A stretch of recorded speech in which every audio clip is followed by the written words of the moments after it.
You'll still be using your lightweight summertime lotions well into the fall months here in Connecticut.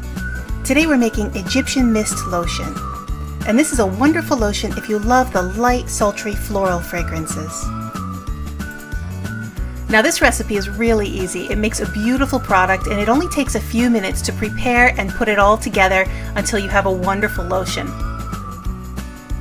Now if you love soap and bath recipes, don't forget to hit the subscribe button because this is not the only recipe that we put together. We've got tons and tons of these that you can watch if you want to stay tuned and come back for some more. Now that we've got our ingredients put together, we're just going to pop this in the microwave and just give it short bursts of heat, just enough to get everything all melted down together.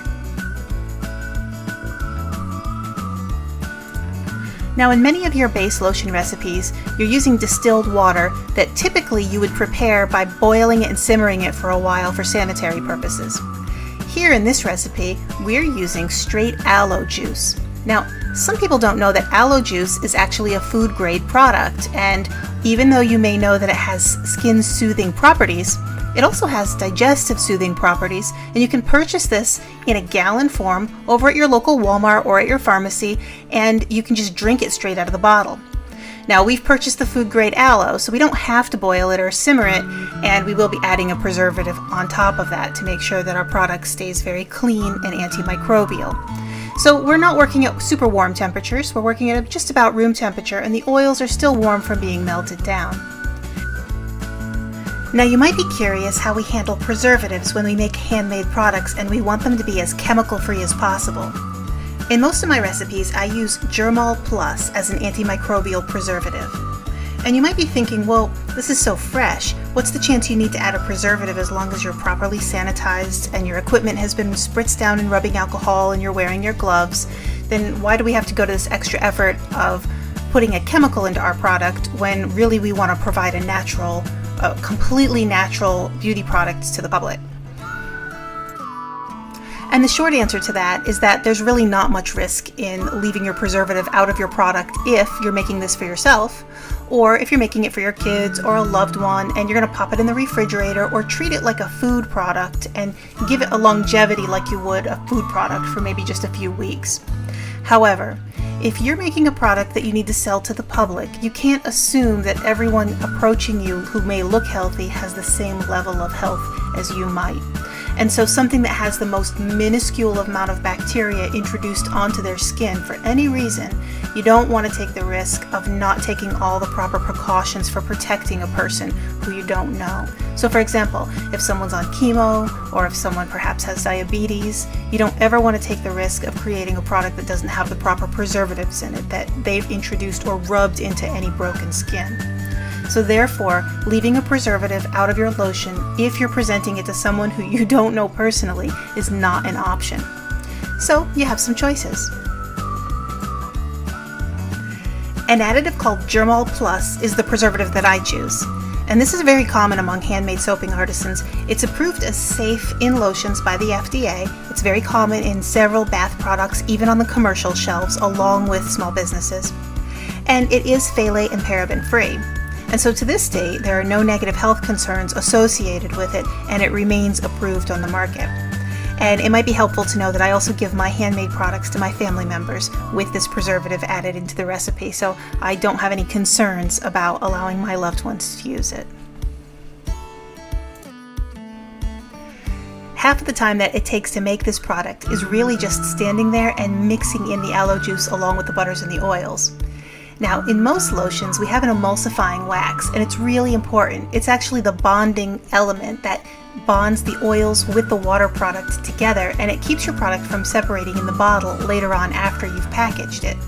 So we spend a lot of time allowing that emulsifying wax to do its job and for all those molecules to mix in there. So it may seem like it only takes just a moment to get all of our ingredients together, but multiply that times 5. And that's how much time you need to stand there and make sure you mix your product in really well. Now, the preservative isn't the only precaution we take when we're making sure that we have a complete sanitary condition with the product that we're creating. These bottles have been soaking in hot soapy water for quite some time before I set them out to dry, and then after that I spritzed everything down, including the inside of the bottles, with rubbing alcohol. Then I let them air dry for a little while, and I don't touch them again until I'm wearing gloves. So at this point those bottles are sterile and clean, and we're about to pour our product, and then we'll cap it off again wearing our gloves, and then label everything as we need to.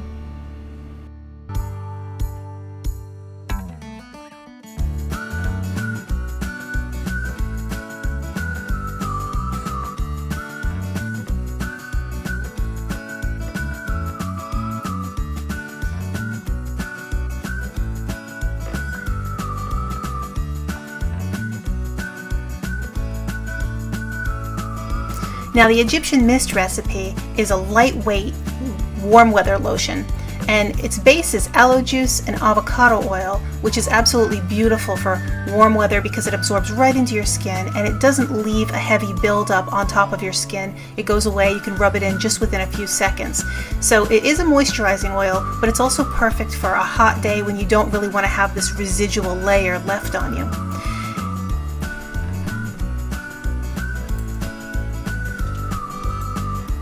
Now these bottles sold out this weekend at the market, but if you would like to try this lotion, you can get a bottle for yourself at thermalmermaid.com by clicking the link at the top that says store. And if you'd like to try to make this on your own at home, then I'd invite you to come over to the Thermal Mermaid Learning Library, where the recipe for this lotion is listed in our recipe directory along with hundreds more. Speaking of the weekend markets, let me know in the comments below if you'd like to see what it looks like at our Sunday market. Now I'll pop a clip at the end of this video to give you an idea of what I'm talking about. Typically I'm so busy working and enjoying my conversations with some of you guys that the day's over before I can really even film anything. So if you think you guys might be interested in seeing what that looks like, then let me know down below and I'll try to make a little bit more effort to get some of that footage for you so you can see for yourself what it looks like when we've got everything on display and all the happy people are coming up to talk to us about our products.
So this place is no joke. It is 5:49 in the morning. It's just about to start getting light out. And if you can see all of these people walking around with little flashlights, then these are antique hunters. These are people out in the dark before all the vendors have set up. And some of them are set up. I'm still in my car and there are probably 40 cars behind me of vendors who still haven't set up yet. And there are people scavenging this place, just walking around looking for antiques, and they're really bustling around. In the consumer parking lot, I think I saw about 200 cars. So even though this place hasn't opened up, I think officially they open up at 6:30 in the morning, but they do this like pre-entry for some customers. I think if you pay extra, if you pay like 20 bucks, you can come in early. Then you can scavenge around and you can like rush around and catch things before the vendors are actually fully set up. So in the last 30 minutes since I've been waiting in line, there are about 100 vendors who've just pulled in. So we're getting to the back of the market and these people here have just pulled in. They haven't even gotten out of their cars yet. And so I'm trying to be super careful because I am driving in the dark and there are people cutting in front of me everywhere. So I'm trying not to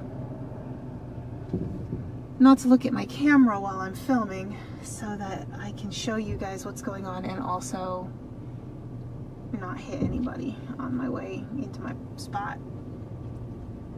So here we are, the largest outdoor market in Connecticut. This is Labor Day weekend, and I've just rolled in. Probably there are 500 vendors here now, and I know that they will stop letting vendors come in when they run out of space. And I'm going toward the back of the market right now, so I'm not sure how many people behind me will be allowed to get in, but it seemed to me that there were probably about, oh geez, maybe 100 cars, 100 vendors behind me maybe.